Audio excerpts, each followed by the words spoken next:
We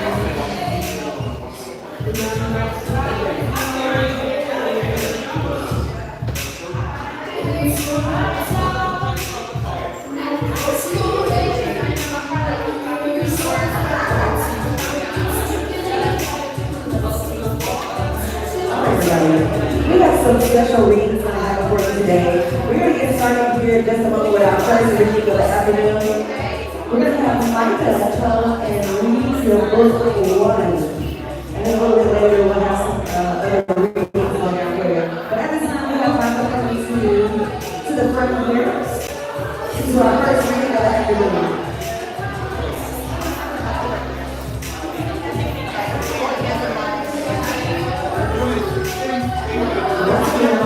Michael, he makes you do our first reading of the afternoon.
Hey y'all, we are having a Black queer book fair and day party. My favorite books, Jamal's Joyful Day, has a pie. Maybe we can make food from books that are fantastic. One about to get put out. Today is Tuesday. Let's schedule our bake sale for Friday afternoon after school. One about to get put out. Outside if the weather is good, or in the gym if it's raining. That gives us 3 days. Hey, everybody. My hours for little Luke. She loves when I get correct. Claire says.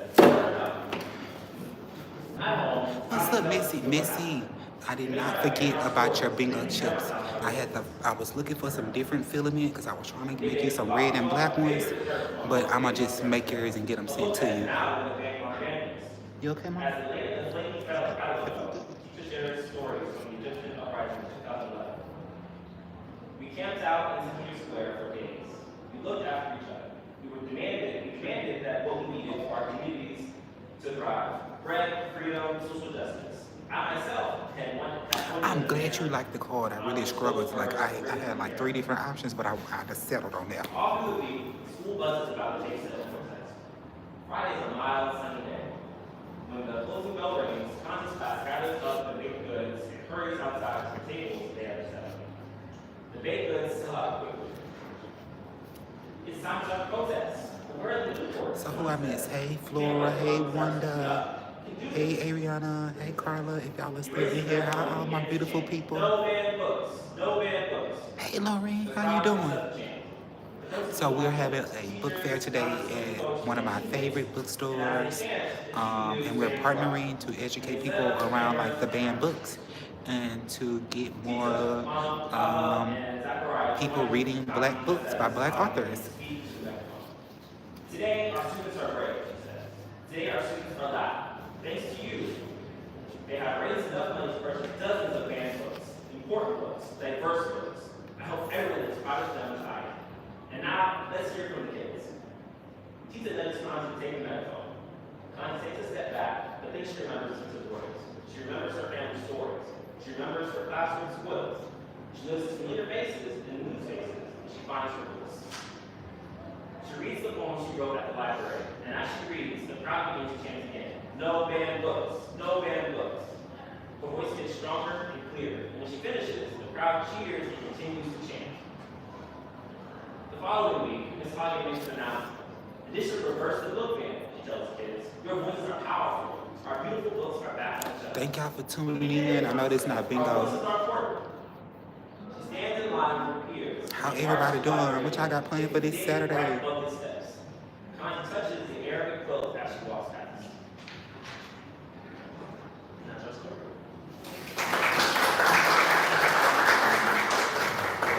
Our voices are powerful, our identities are important, and they need to be shared. It's really important for young folk to see themselves in everything they do. So, You guys to the right, we're gonna have some more readings here. I am at Kendrick Bookstore, Kendrick Stories Bookstore in Houston, Texas, in Third Ward, and we're having a adult black book fair today.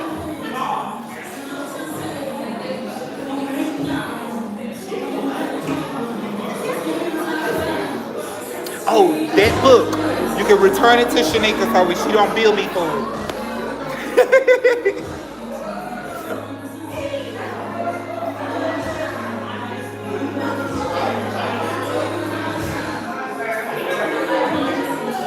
Yes.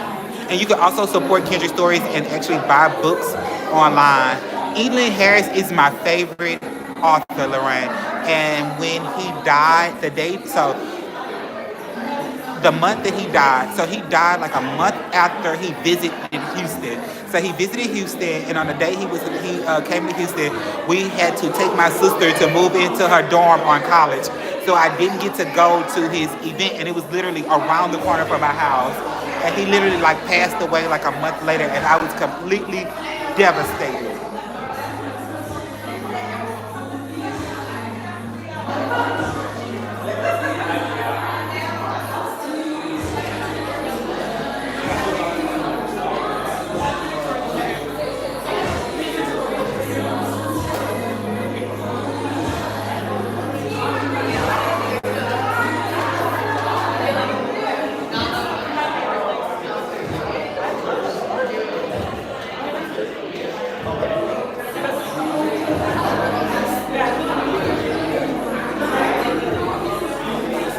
Oh yes, yes! Happy early birthday to Missy. Happy early birthday. I'm still gonna. Like I said, I'm working on your stuff. I was trying to find you some filament that would come out right where you could see the blend of the red and the black, but it didn't work out. No, I'm actually on a little bingo break right now, Anastasia. Sorry. I'm on a small bingo break.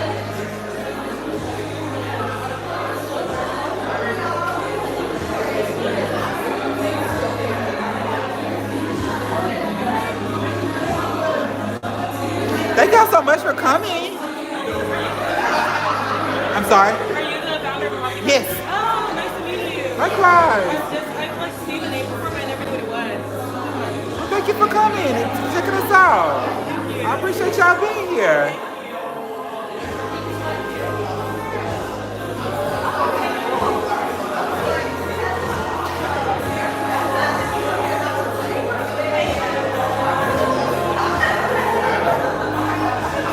So, Missy, when is your actual birthday?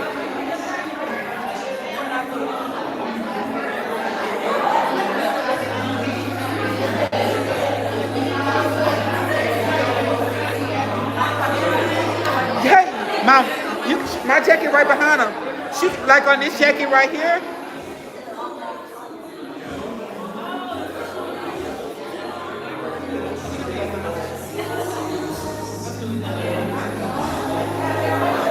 I literally just got all these buttons out the rooms next door to put on. Like I got a pocket full of buttons on the 8th in 3 more days. Okay.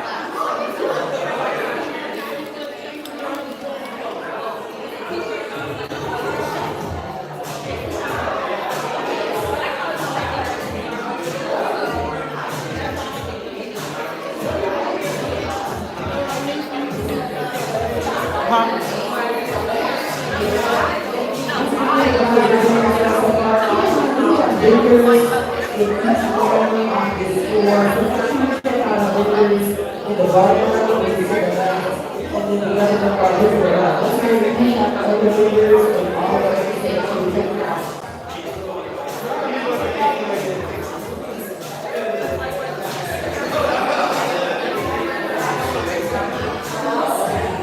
Okay. I'll be right back, y'all. I'm going to go get some pins for my mom. Y'all want to see my outfit?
Okay, y'all, I'm back. Y'all see the book fair is a whole vibe. Oh, I'm telling my live, the book fair is a vibe.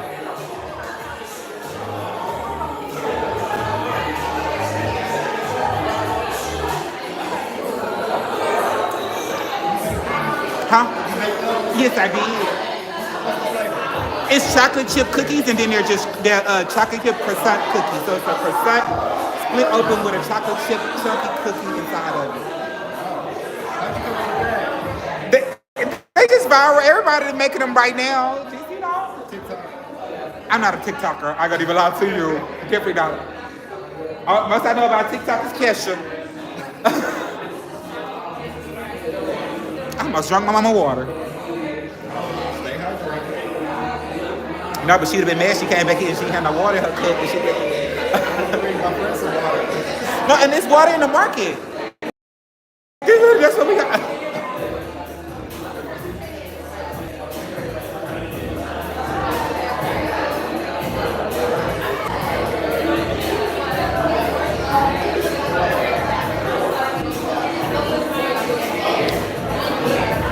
Yeah, we gotta keep it chatty. We gotta let people know what's going on. How y'all doing? I'm doing great. Where I remember you from? Last year. Yep. Yeah. When it was in the backyard. Yep. It was with you, but this is also really Yeah, I still want to fight the weather because we were supposed to have it on the patio out here. just the rain.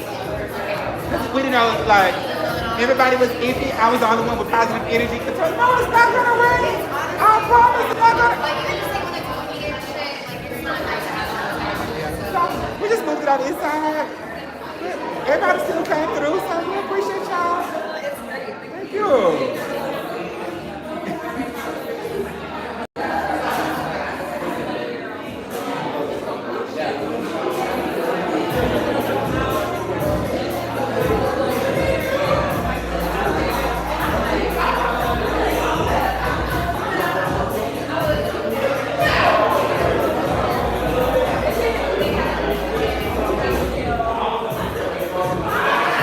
Yes, get what you need.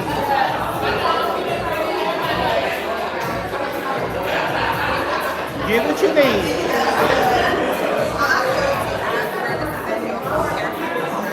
Who? I be telling people all the time, you want me to marry your kids? I be telling people that all the time, you want me to marry your kids? I'll marry them whatever they need.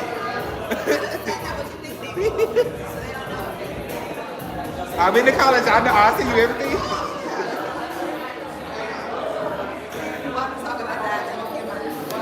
Yeah, just let me know. I'll make sure you show up every so often.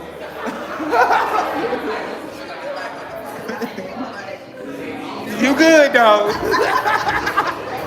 Just know you good. So I think she's going to, well, she got into Spelman, so we're hoping that she goes there. We're still waiting to hear back from Howard.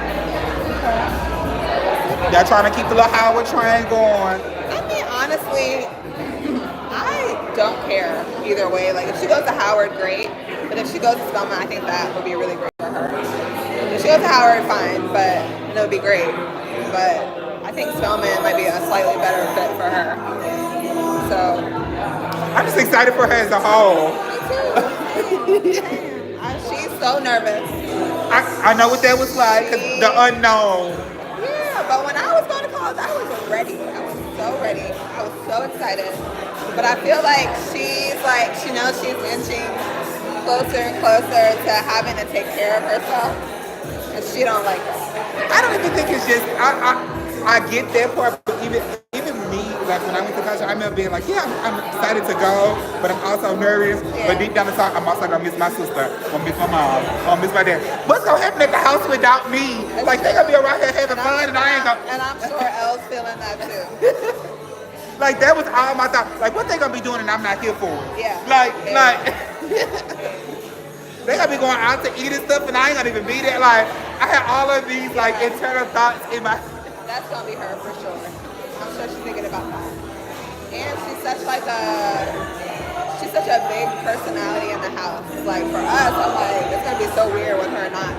Like her energy, her presence, the good and the bad is gonna be weird. And I'm pretty sure she processed it all a little bit, because I was like that, like, Lord, like what they gonna do without me? How my mama gonna go home without this?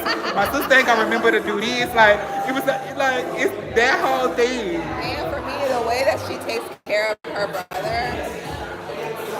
I see, that's what I'm saying. She probably feel like, oh, I'm gonna be away from my brother. I'm gonna miss. It's a big transition. Like, it's all of that change. And it's like the unknown, because then I have to go to this unknown place for all of these unknown people. The L make a friend everywhere, so she'll be And if she goes to Atlanta, I know a lot of people in Atlanta. yeah. I know a lot of people in Atlanta. I feel like we have my family, a lot of my family used to live in Atlanta, but they don't live in Atlanta anymore. Well, I don't have family, but I know a lot of like. Yeah.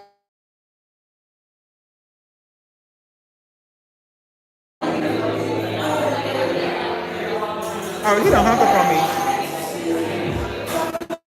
That man hung up on me.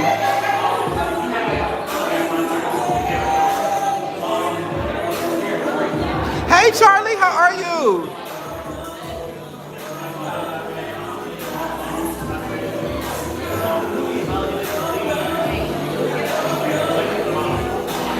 How you doing? I'm doing great. The Mahogany Project is a grassroots organization. We're actually partnering with Kindred Stories, and we have been for the last couple of years to host an array of events, including the second annual Black Queer Book Fair that you're at today. And we're also partnering with Kindred Stories to host our Black Queer Book Club.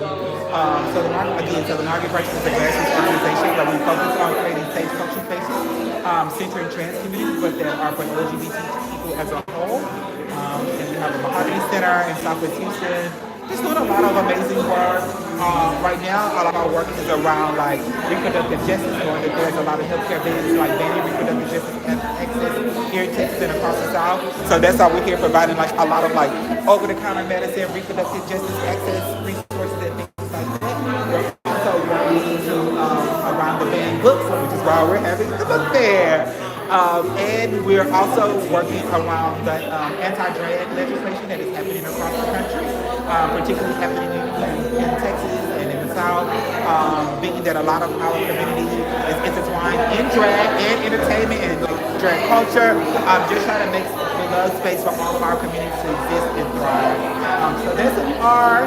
We're here today just putting on amazing events, making space for community, providing resources, like all of those things. You can. The fares are $25. We have 3 different options. We have this option, which is our This Is Us. This is our Wild Abundance fan, and we also have a pin to match this. And then this is our Renaissance, inspired by Beyonce, because you know, Houston. You want this one? And you can go ahead and scan, and you can send it to anyone of them.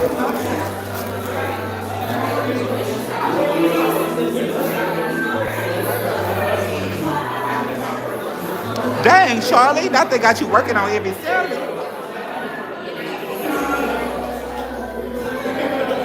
How you doing? I'm doing well. I can't complain. Chelsea, I'm Verniss. Nice to meet you, Chelsea. And thank y'all for coming out today.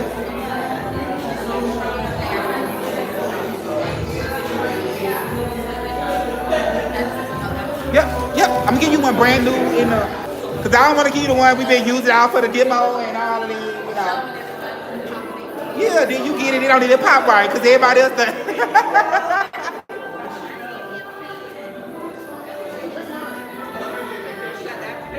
Yes. I only had a few of those available. Give me 1 second and I will check if we have another one of those.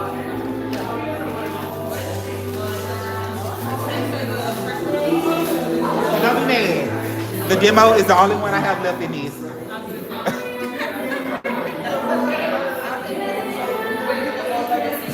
You take which one? Okay.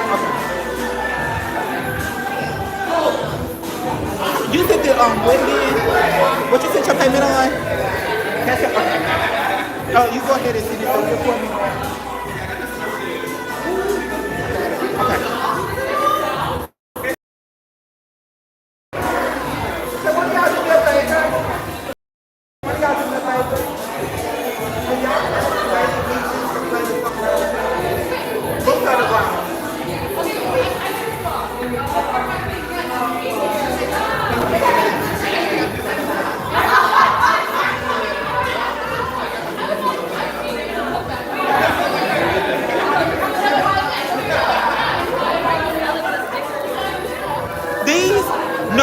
got these from next door for free. These are mine.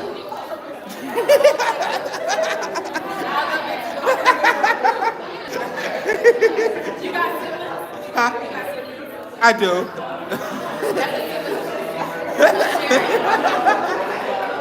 I have a younger sister. Can you show it to me? I'm sorry.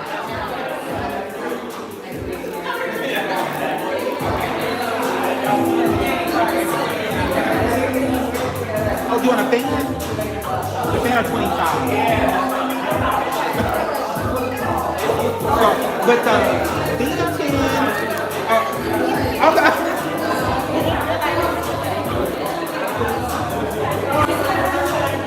I mean, you want me to get out your way? Okay, because I have.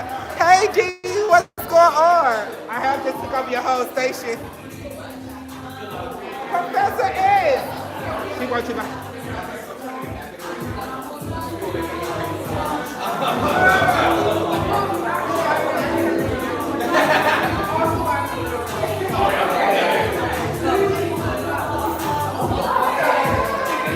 Awesome.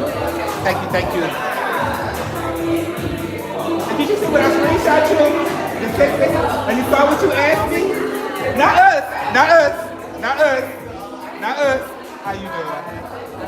Let's go, Greg. We are selling bandanas for African American society, for the bandanas for the organization, and then we also have fans, icon patches, and hard tickets. Okay, awesome. You can use any of these options right here. I can, but I don't have any change. That's how we change. Did you get your pens while you was over there?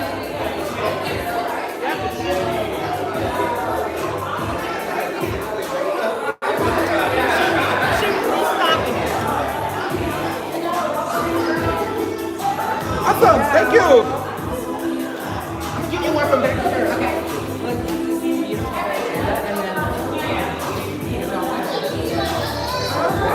Where'd you get this? Cause I have a pen that says that. How you doing? Thank y'all for coming. I'm doing good. How you doing? Come on, it's like that right now. No, literally. I'm a because I had a fan before and then it broke, so I definitely need one. Okay. So I probably should take this one off because I only have one of these left. And then I have this one. You want this one? Okay, give me that. I do have a couple left. That's a good choice. You think yeah, I love it when they broke out. That was just stands out. Yeah, I was like, what's up? Okay. These are going to be 25 and then you can send to any of the options right here. And don't forget to grab, we have free resources over on this page.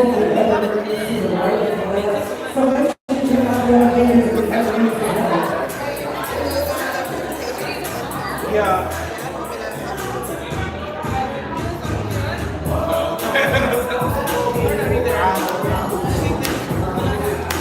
That's why y'all need some fame.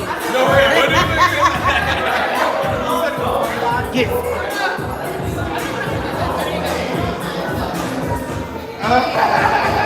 Why y'all go to the same?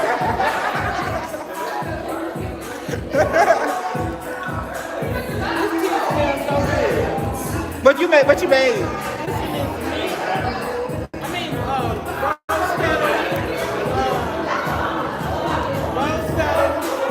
black tea and milk. Where do you see that? I'm sorry. Cash App. Thank you. So you made your own little tea, so you can make your own little tea when you go home. How you doing?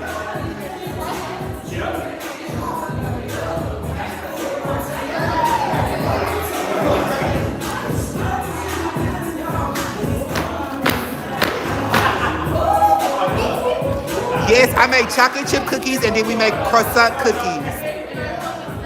They said the cookies look good. Y'all see them over here dancing?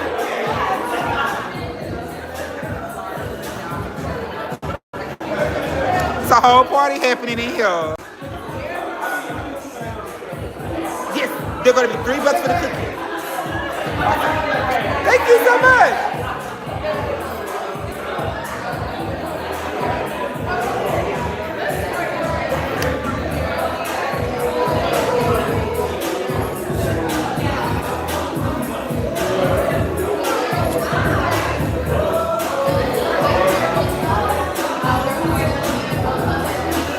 Okay, and I made all of these last night. See, look.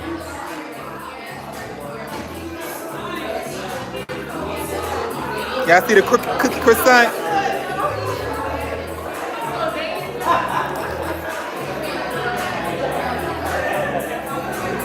And then my chocolate chip cookies.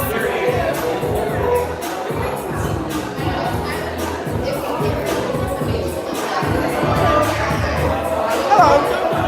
What? Oh. I see I got in trouble for messing up this lady. Messed up this lady display. I did it. It's cute. No, I got in trouble for messing.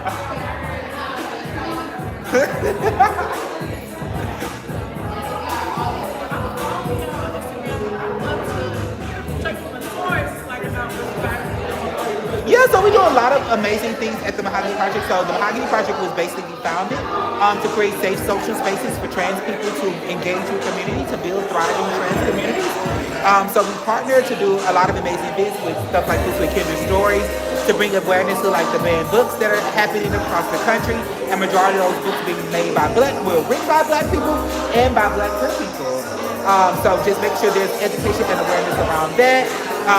Providing educational awareness around reproductive justice access that is happening across the South. Our book club that we started, which is our Black Queer Book Club. We also are educating people around the anti-drag policies and bans that are happening. Since a lot of our work in philanthropy is like centered around drag entertainment and us always having drag entertainment at our events. So we want to make sure that we educate people on how they can be a support to drag entertainers outside of like the clubs and things like that. So we just do a lot of these like social events, activities and things like that. We also are doing things like if you want to sign up, on next Saturday we're going to be having our Coalition for Trans Liberation. And it's a time for individuals to come and be in community with trans people and learn firsthand from Houston's trans population on how they can support them, be in community with trans people, and what kind of resources would make Houston more thriving for trans communities. So I hope that answers your question. No problem. I'll grab it, and I don't need it right now. I mean, it's mine. I don't need it now. I mean, I was earlier, but the vibe wasn't giving that they really cared what was going on with the team. Okay, thank you, Terry. Thank you, and thank you for being here. And take as much as you need. Like Julie's have a 4-year shelf life, so if you just want to have extras for your toolkit or just have in case the homegirl need them, you need them, whatever. Feel free to take as many socks that you want from the table, whatever you want. Feel free. Thank you. Yeah, get what you need. And then there's like cough medicine, cold and cough medicine over there. There's like diuretic medicines over there. Like everything, you feel free to take part. Thank you.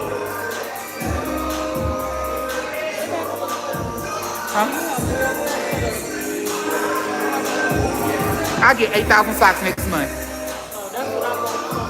But wait till next month. We'll get 8,000.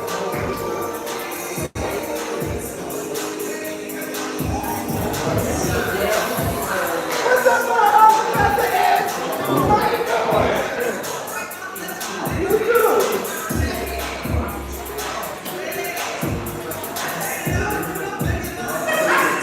okay, they got a whole little dance circle going on over here in the front.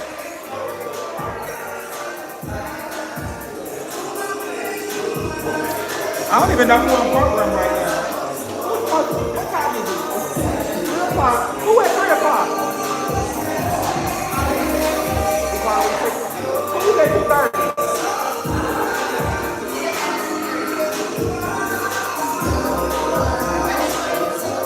No, we're gonna do it again. People are not concerned with the boardroom at all.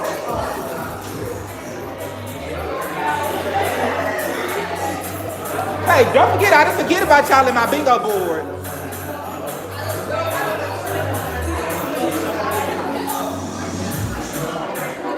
Hey, how are you? Sorry.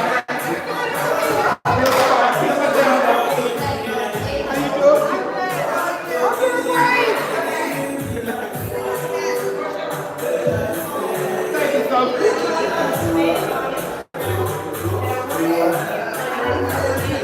I'm doing great. How are you doing today, Mr. Photographer Man? So next week, the 10th, Kendrick Stories. What time? The 10th. What? I'm asking you what time. Kendrick Stories, the bookstore. So we get it. So you gonna be talking about we need to get our times worked there, right? Yes.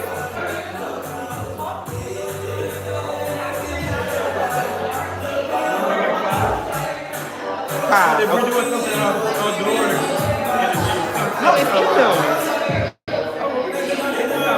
Uh-uh. 2 o'clock. Okay. Let me look. trying to get ready to set up freeze photo shoot. Let me go look at. Let me make sure. Let me add it to my little schedule because I want no problem. I said we better try to be setting up freeze photo shoot. She make me look. My grandbaby. Yeah, she be 2 months tomorrow. I can't get it.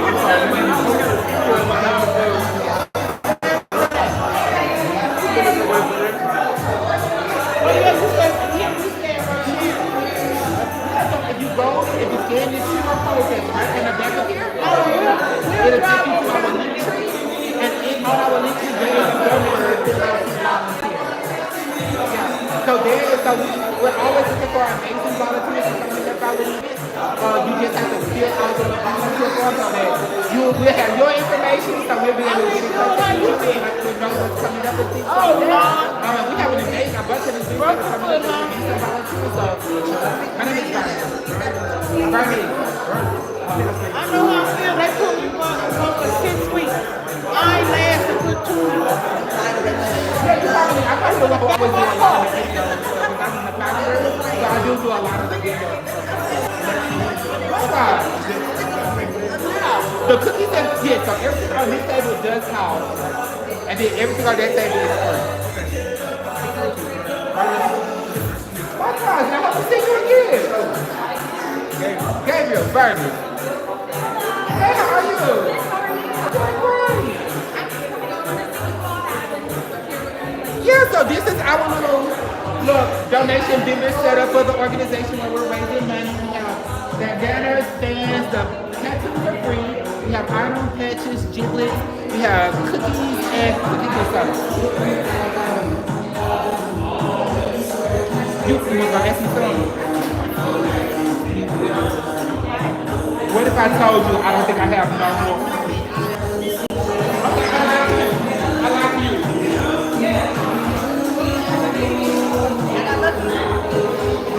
Literally. That is the last. Thank you.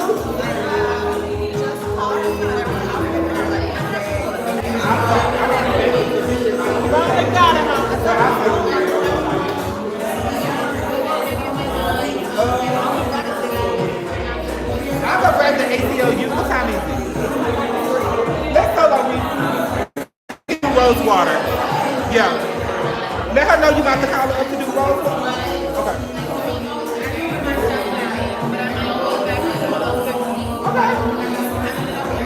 Okay. Thank you.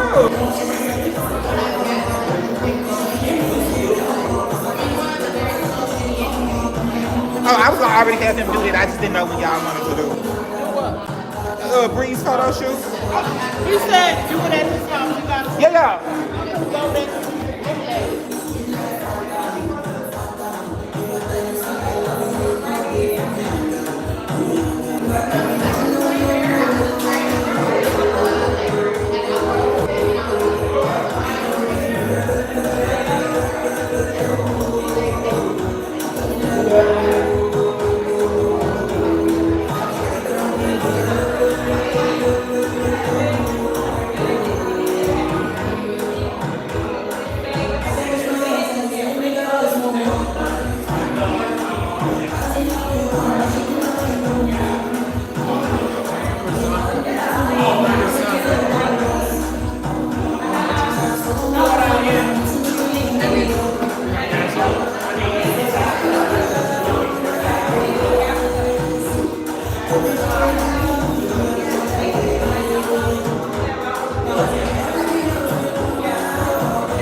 one of our first book club tips.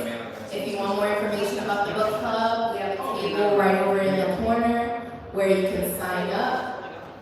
Mike is waving. All right, now we'll be reading the first chapter from Rosemary.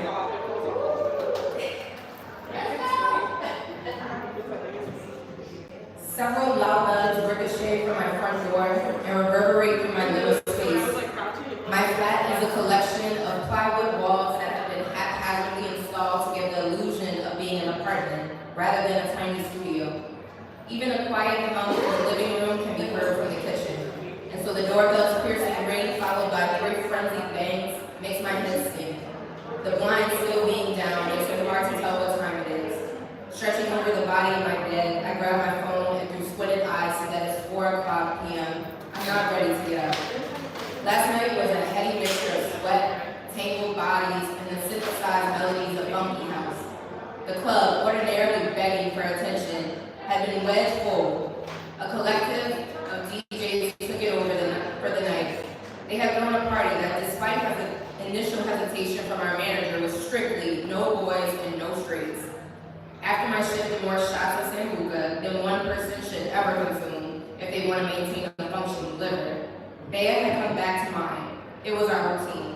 Her soft, naked body was now sprawled over next to me in bed, her heavy breathing evidence of deep sleep. She has a remarkable talent for sleeping through a ruckus.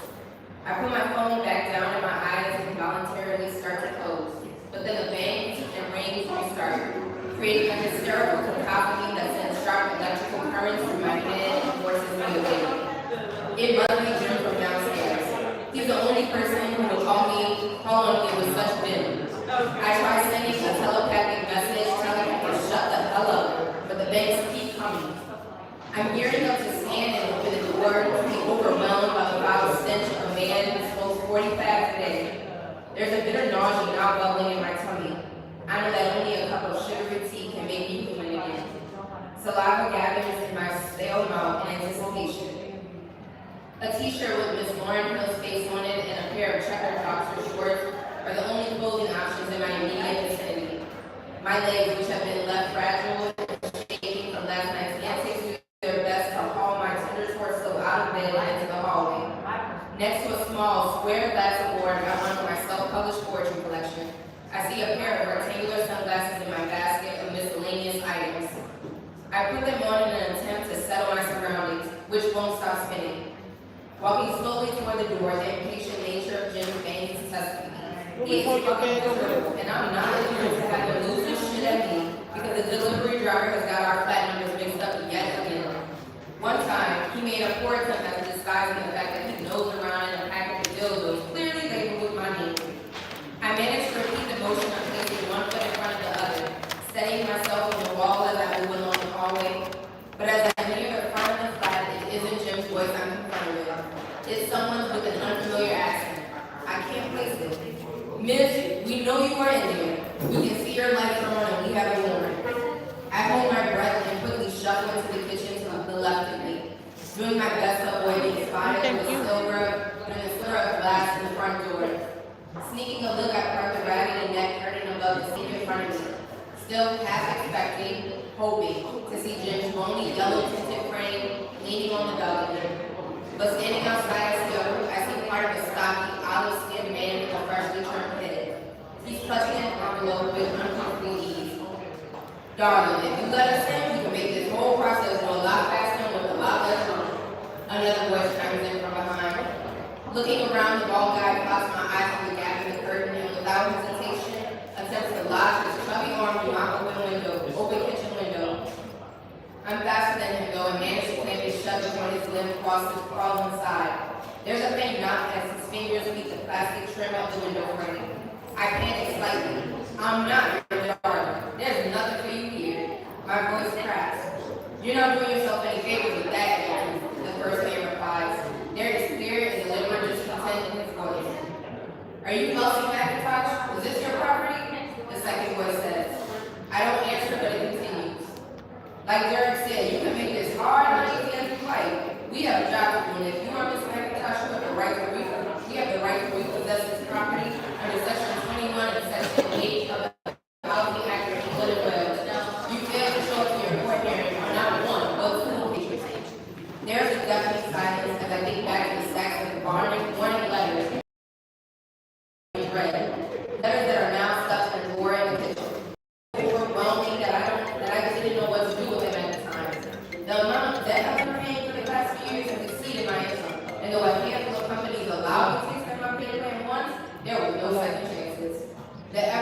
threat of debt collectors can be debilitating, like being eaten alive from the inside.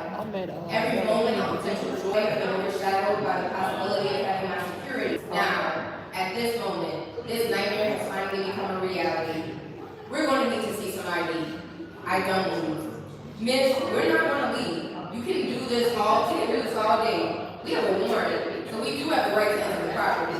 But we are offering you the opportunity to leave without us having to enter forcefully and damage your belongings in the process. This is your last chance, though. I take shallow, disjointed breaths as my chest stiffens. I want to hurry back to the bedroom, close my eyes, and wish it all away.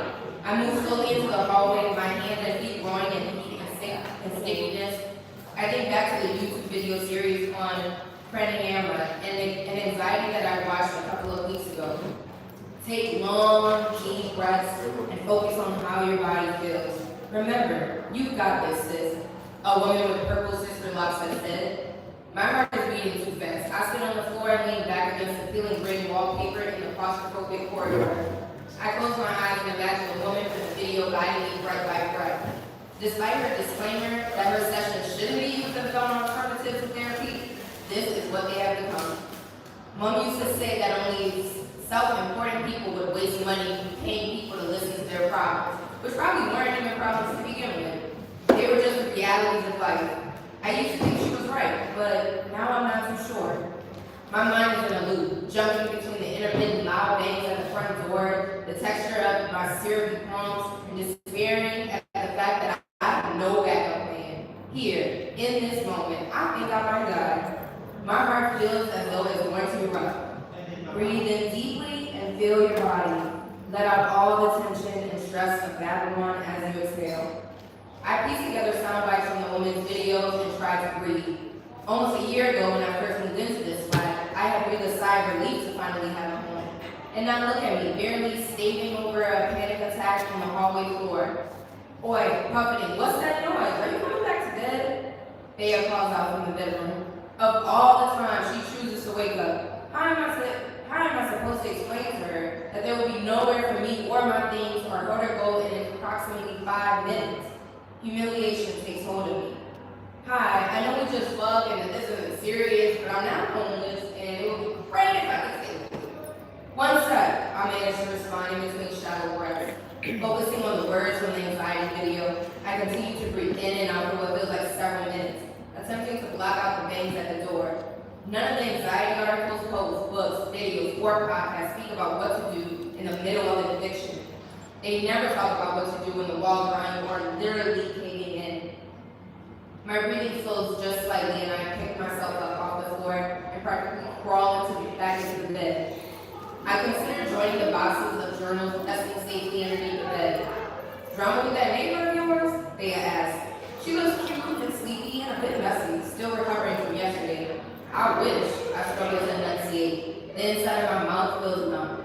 Bea notices. What's going on? She asked, unsure of how to approach a situation that's clearly unfolding fast. I drown out her voice and look over her head to a shelf in the corner of the room and a scattering of books sitting on the record player. I spent years convincing my nan to let me have it so I could play my own vinyls.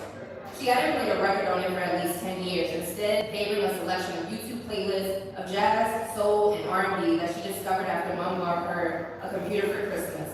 Nan's record player was the first thing I unpacked. I'm still working on her passing her vinyls on to me. I suddenly grab a Kalila album from the trunk of records that lives at the end of my bed, move across the room, and place it on the turntable, turning the volume down up to its limit. Listen, there's a situation outside, I sputter, struggling to find space to breathe.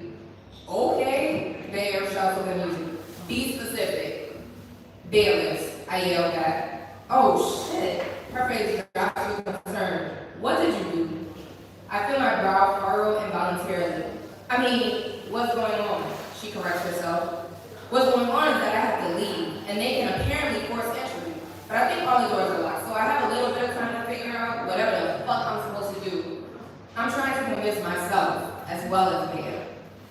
Lucky I don't need to be anywhere this morning, she jests. She's trying to lighten the mood, but my facial expression shuts her down. This isn't funny, and I don't want her to talk. I want her to disappear. I want to disappear. Last night was fun. as the bedroom fills with the haunting melody of a message. Appropriate. I sit on the edge of my bed and close my eyes, hoping that I'll magically be somewhere else by the time they open again. The bangs from the door are only audible in between songs. Bea moves the corner of the duvet, which has been covering her right thigh. This is her way of inviting me to take its place, to get me out of my trance. She can't tell, but my breathing is still a bit stilted, though my palms are no longer as sweaty. Maybe those wellness videos really do help. I decide I can ride this anxiety out. I lie back on the bed and survey comatose and think about Crocker House. Even though it was years ago, I still remember the elation I felt when I was offered a studio in a block in Walworth. This was about after 2.5 years at the Hub, the youth hostel I'd been living in after I left home. It didn't matter how in love the studio looked, Crocker House was all mine. I was there for 5 years until the council sold off the building to a developer. There were demonstrations, a small amount of media coverage, and a standoff between residents, supporters, and the community. But we all knew the outcome. Families who had lived in Crocker House for years were forced to relocate. I was one of the lucky ones because the flat I was moved on to, the flat I'm in now, was nearby and not everyone was allocated something in the same area. I heard rumors that some people ended up outside of London. Families forced to completely reconfigure their lives away from the communities that they had been a part of for so long. Social fucking cleansing. I never saw the majority of my neighbors again. Every time I think about that place, my stomach drops. It was like the heart of the area had been ripped out and replaced with something soulless. And here I am again, thinking about what home should feel like, about to lose another one. My reflection are interrupted by the scratching of the Kalila album as it jumps where it always does, on the third song, and reveals that the bangs have passed. For a moment, I consider the possibility that it might be over, that I've brought myself a little more time to figure my life out. I jump up and replace the album with Body Wisdom, which is next on the pile. My eyes dart across the room, taking it all in, from my books, half-open cardboard boxes, records resting against the trunk, to a few pieces of art mounted on the walls. There is one image I particularly love, a print of an oil painting filled with hues of yellow and brown by an artist called Sola Oluwole. In the picture, two people lie on the grass, their heads adjoining. It's a peaceful image, full of rest. I was so happy the day I brought it in an exhibition in Camberwell. It was the first thing that had gone up in the flat. I craved that peace now. One time, I turned around to face Bea, who was gesturing to a half-smoked spliff from last night. I accept and inhale, sitting back down on the bed. My thoughts become quiet. Bea straddles me, pursing her lips over mine, inhaling directly from me. Ignoring the fact that she hasn't brushed her teeth, we sort of half-kissed. I forced myself to focus on the music, but every time there was a pause, I listened out in anticipation for the return of the Baileys. The repetitive words of on and on circulate as I inhale again and again. Warmth fills my chest as we reposition our bodies so that Bea is resting on me. Her boobs press gently against my side, and one of her long, thick twists tickles my thigh. Your heart is pumping mad quick, she says. What do you want to do? There's no way to answer the question, so I don't. I focus instead on my heart rate, breathing in the split for 5 and exhaling without making a sound. Other side of the game now plays an Erykah Badu soothing, questioning mirrors my current situation. I don't know what I'm going to do. Suddenly there is a loud crash at the front door, and before I can react, I hear the pattering of footsteps making their way down the hallway. I'm lightheaded from smoking, and the only weapon vaguely within reach is a broom in the corner of the room, which I get up and grab. As I open the bedroom door, the two bailiffs are standing in front of me. Get out! Get the fuck out! I shout. Bea is now standing up. I don't know how, but she's managed to get dressed quickly, ready to back me if required. Both of us are frozen, waiting for someone to make the first move. Now there's no need to use that sort of language, the one in front says, scolding me as a reminder that I'm now in his classroom with his face. He's wearing a name badge that says Derek. You can't force yourself into people's homes like this. I didn't let you in, I say, feeling equal parts embarrassed by and angry at the situation. You are being evicted today. We have the right to execute this on behalf of the JMP Housing Association, who requires the property back this week. I'll need your keys. Derek reaches out his hand. I start to shake my head. I want to say that I need to be left the fuck alone, but instead, how do you even know if that is me you're looking for? Well, can we see some ID? I don't have any, so you'll have to leave. Is that weed you smelling there? Derek leers farther into the bedroom. And what's that purse over there? Does that have any ID in it? He gestures to me to my beaten up leather wallet resting on the wooden corner unit. I say nothing. Listen, we can call the police if you prefer, but I'm not sure you really want that. Whose side do you think they'll take? Us, or the person who failed to keep up with Brent and show up to the court hearing? Twice, the accomplice adds. See, Ms. McIntosh, you've lost all rights to remain in this property. We are simply doing our job. They don't record these goons. I don't have any place to share the footage, but I hope it might make them reconsider. Please, don't film us, Derek says. I have the right to film you, scum of the earth. You're in my flat. I'll remind you that this isn't your property anymore. It's the property of JMP Housing, and like I said, we are here to execute a warrant. Here you go. I don't know how you sleep at night, Thea shouts from behind me. The psychic hands me a piece of paper. It reads, under Section 21 of the Housing Act of England and Wales, you were made aware on April 12th that due to a significant amount of rent arrears, you would be served with 3 months' notice to vacate the property unless the outstanding debts were recompensed by May 12th. As you fail to attend your court hearings on May 5th and May 12th, or settle with what was owed, JMP Housing Association retains the right to repossess your property. JMP has tried to contact you several times, however, we have yet to receive a response. If you'd like to dispute this case, we recommend that you seek legal counsel. I read over the letter slowly, and digesting each word feels as though I'm being force-fed a spoiled piece of food. Thea puts on the hoodie of my Adidas tracksuit, and with the neck, drawstring, and hood all the way up, stands next to me in the doorway. She keeps filming a minute in my hallway, still telling me to leave.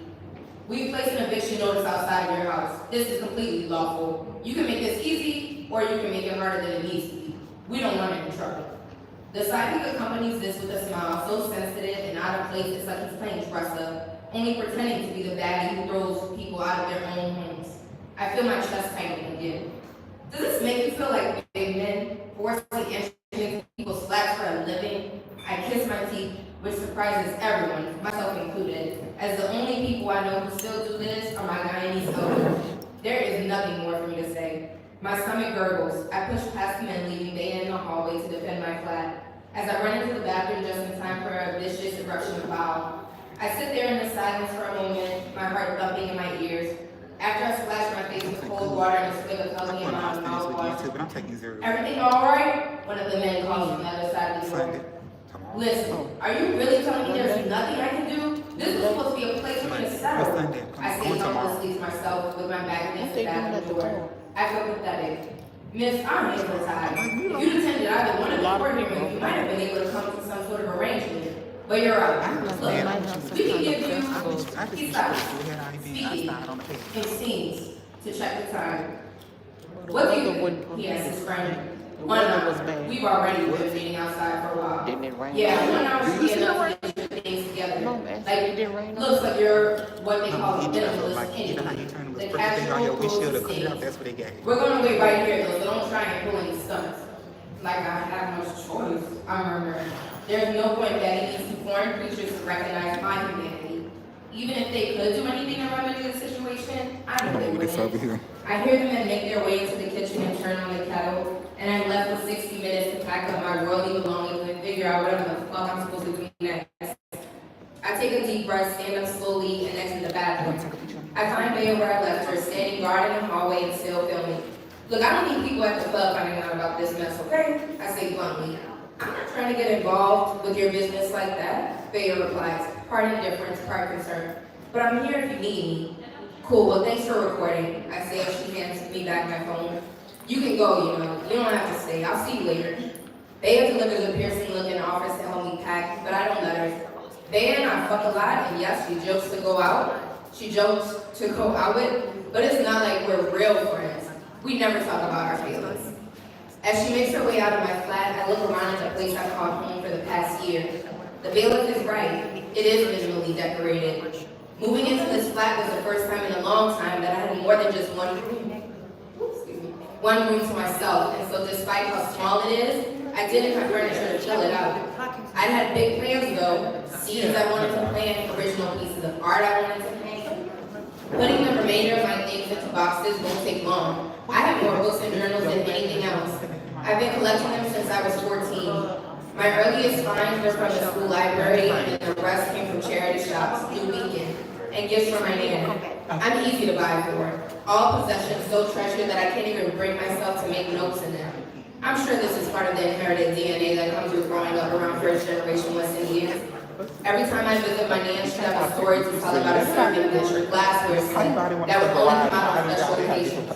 This pot is more than used, she'd say. I pick up my phone then and scroll through my contacts, wondering who to call. Mom and Dad are a no-go, and they're probably busy with the twins anyway. Dan will do anything but worry if I call her, and besides, there's no way I'm moving back to Bristol. Even though my nan's house was my sanctuary growing up, my brain's natural response to that city is still to avoid, run. I know she'll suggest I come back. I'm not sure I have the energy for that conversation right now. I only have a handful of other saved numbers in my phone, and sandwiched between the names of girls I've met through work or through the dating app Lexi, there's Juliet, my best friend. We've been tight since school, and even though we haven't spoken for a couple of months, she's the only person I know I can always call. Before I have a chance to think about any outstanding awkwardness or what I'll say, she answers the phone. Elsie? Hi Jake. What's wrong? Her intonation flutters with words. She knows me too well. Are you busy? I sniffle. Elsie, where are you? Her voice grows in seriousness and concern. She lowers the music playing in the background. Sounds like she's with a client. I'm sorry to have to ask, but there's been a bit of a situation. Can I please stay with you just for a little bit in? Of course you can, she cuts me off. Always. I can't respond. Elsie, are you okay? Are you at your place? She continues. Yes, my voice breaks. I'll be there soon, okay? I promise everything will be fine. Just try to breathe. And for the first time in the last hour, my body really listens.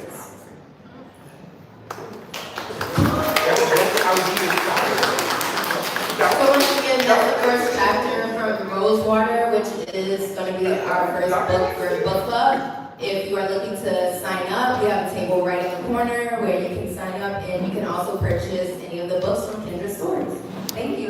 Some more things in just a little bit, but at this time, I want you to get your raffle tickets out. We're going to go ahead and do our first raffle of the afternoon. I'm going to turn it on over here. Make sure you got your raffle tickets out. Shake on it. I'm not playing with you today.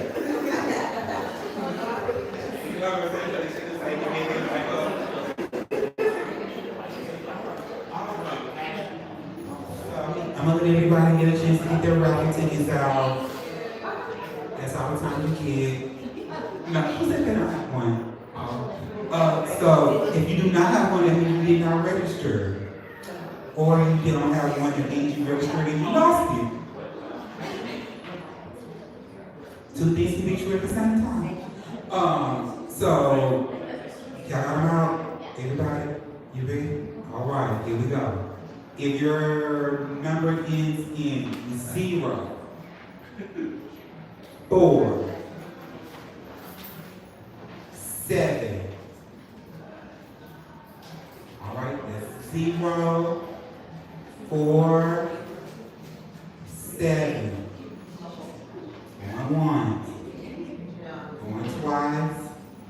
Okay, because they left the building.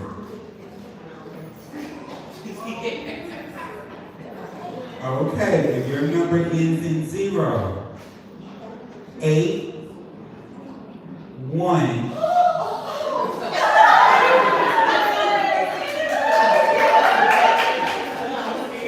Skip this out of here. Right in the hallway, what's going on?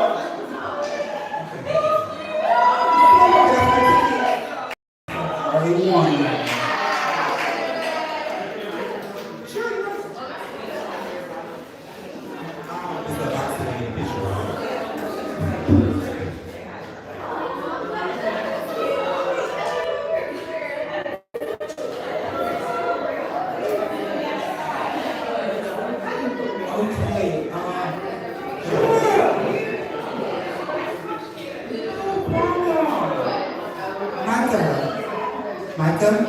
So, can one of y'all grab me one of the extra books, one of the tabletop books up there? Not that, one of the Raffle books. Awesome, thank you. All right, now have your tickets out still. All right, so we're looking through, so if your number ends in 0, 4, 1. 0, 4, 1. Going once. Going twice. All right now. This is interesting. If your number ends in 0, 6, 9.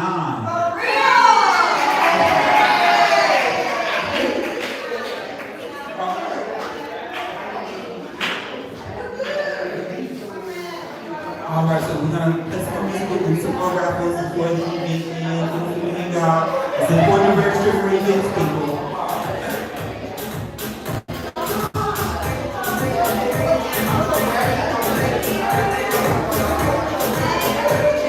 About Verniss. Come on, y'all, to the Occupied Central Birthday Day Party. We're gonna have a good time today. Meet new people, buy some liquor, all that good stuff, so work it out. Keep